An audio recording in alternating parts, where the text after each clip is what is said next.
When joy shows up, receive it like grace. It's not a betrayal. It's God's gift to you because you deserve to live with joy.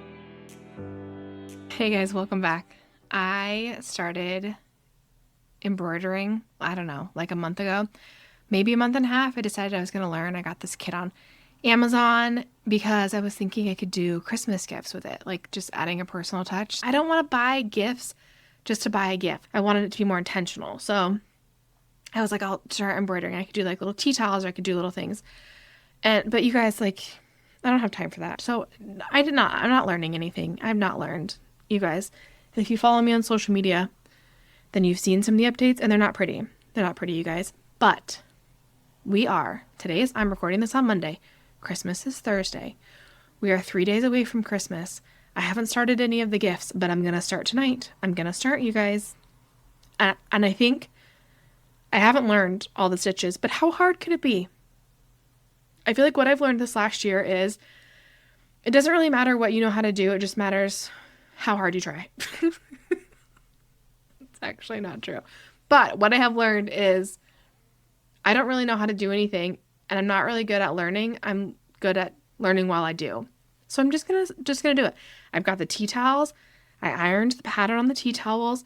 I got a soap pack from Costco, and I'm gonna just embroider a couple little flowers and a letter on the corner of the tea towel, and then I'm gonna wrap it around the soap. That will be lovely, right? How hard could it be? I can do it. I believe in myself. It's gonna be kind of comical, you guys, but it's the thought that counts, right? It's the thought that counts. So that's the update you didn't ask for, but I'm filling you in on. So let's dive into talking about the holidays today. What was on my heart to talk about this week was Mary. I always think about Mary and I think about motherhood and so many different layers of motherhood, but my motherhood experience outside of estrangement has been nothing that I expected. And honestly, I don't know that I've ever talked to anybody who their motherhood experience looks exactly like they expected, because how do we have a realistic expectation of what to expect when it's something so foreign? I always think about Mary because I think about how we box ourselves in and we let the shame and like we failed mentality get loud, especially when we're walking through estrangement, because it doesn't look like how we expected it to look like. But there is also this layer of beauty in that motherhood doesn't look like what we expected it to look like. And I think about, the Bible is full of examples of how things aren't what we expect or what they expected. But Mary, obviously this time of year, I think there's like this one Christian song, it's like, Mary, did you know? And I think about that on like so many different layers. And I think about culturally, I wish I was a little bit more educated on what did life look like for her. So she's engaged. Is she preparing for a wedding? How soon was their wedding? How long had they been engaged? Surely, as she imagined her life, or she's preparing for her wedding, she's not prepared to be pregnant with a baby Jesus. Like, she's not prepared to encounter an angel and have this holy experience. And yet, like, how she handled it was so beautiful. And it's been said, you could say, like, oh, well, it probably was easier. Like, if an angel appeared before you, it probably would be easier to navigate some things in motherhood. And that's fair. I get that. But I just think how much of her life looked different from that moment forward than she imagined it. The talk amongst the town, did everyone know that an angel came to her and that she was pregnant with God's child? Or did everyone just assume it was Joseph's? And so was there talk and chatter around? Was she being judged? I assume yes. I'm not a theologian and I have not researched this. I am making assumptions. And then I wonder if she worried about how Joseph would respond. Okay, she's pregnant, but like, do you think she worried about how Joseph was going to respond to this news?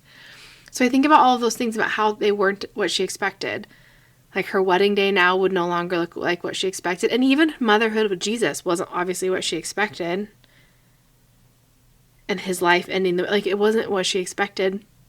And I think that we just finished watching, I'm going from the Bible to talking about a Chevy Chase movie, but we just finished watching the National Lampoon's Christmas. And at the, like, he has his little mental breakdown when he doesn't get his bonus because he can't put his pool in. But then the boss comes and says, I made a mistake and you can have your bonus times 20 or plus 20%. And then everyone's celebrating and it's like the movie ends and all is well. And I was thinking, again, because I'm thinking about things expected and unexpected, like he expected to get the bonus. He didn't get the bonus. He had a crash out. And the only thing that made him happy was then getting the bonus. And my thought was, as Christian mothers walking through estrangement, what if we still experience joy, even in the unexpected and the disappointment and the sadness? What if we can continue to work on getting to a place where our joy is not tied to reconciliation with our kids? I know in some seasons of estrangement that's doesn't even seem possible, and I feel I probably sound insane for saying that, and you couldn't disagree more, and you feel like, how could I ever find any joy without my kids? And I get that, and that's fair, but I'm also here to push you a little bit and to encourage you a little bit. And that's not what the Lord wants for us. The Bible is full of unexpected stories and twists and turns and things being disrupted and plans being changed, and the ending looks different than anyone thought. It's full of questioning and doubting and wishing things were different. Our experience in motherhood is no different.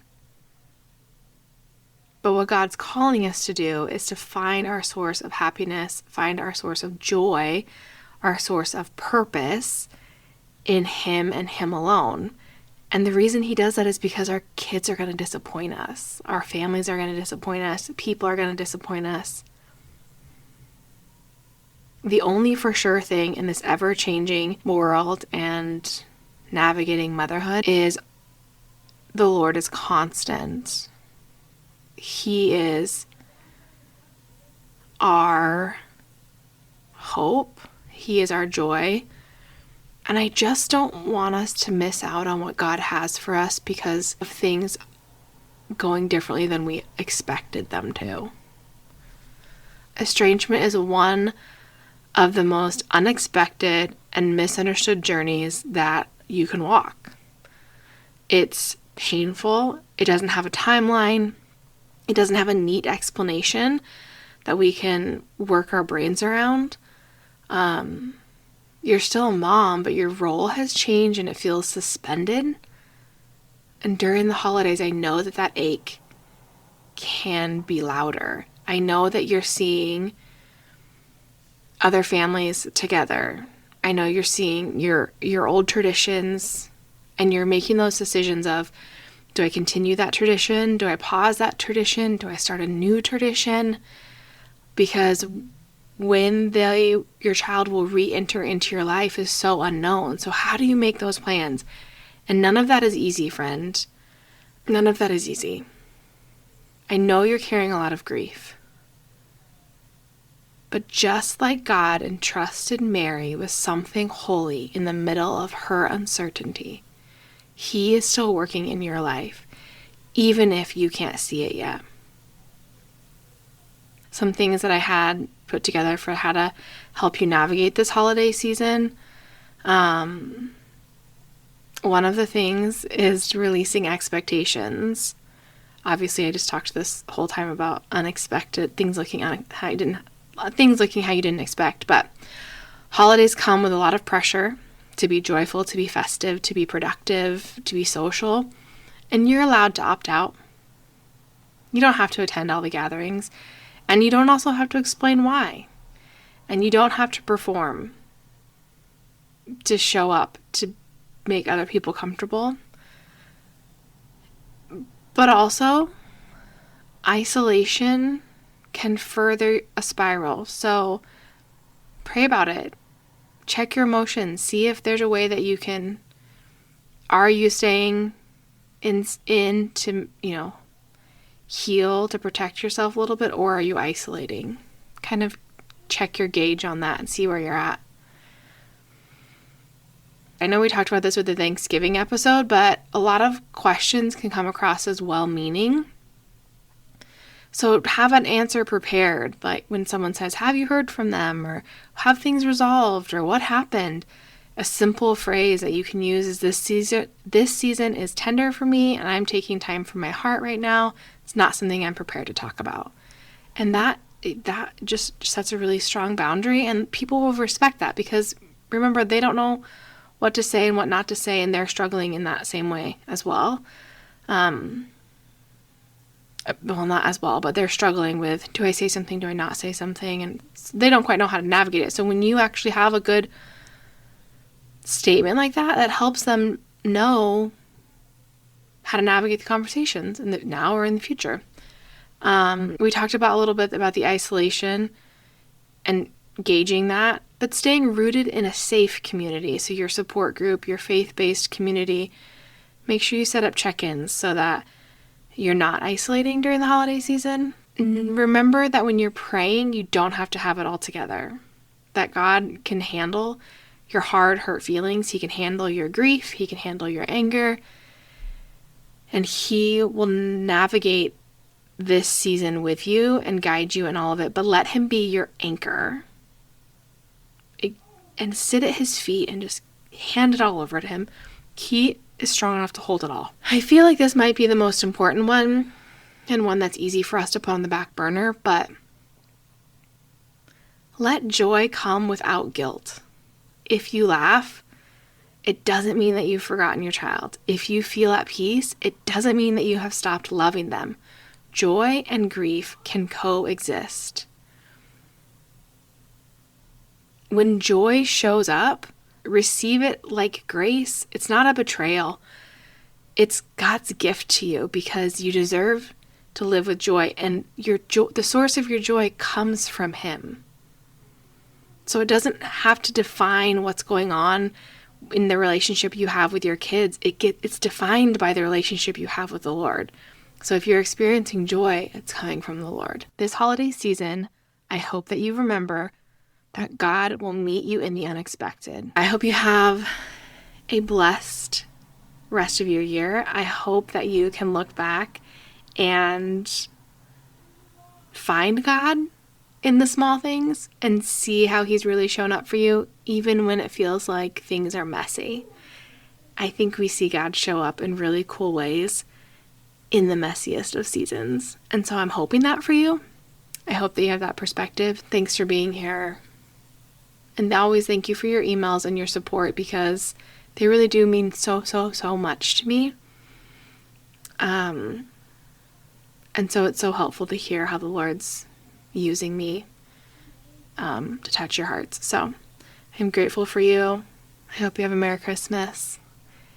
And I hope you couldn't hear my kids yelling in the background of this episode, because they're already on Christmas break and hyped up on candy. And so they're yelling in the background, and I'm really hoping that my microphone is not catching it. So anyways, love you guys.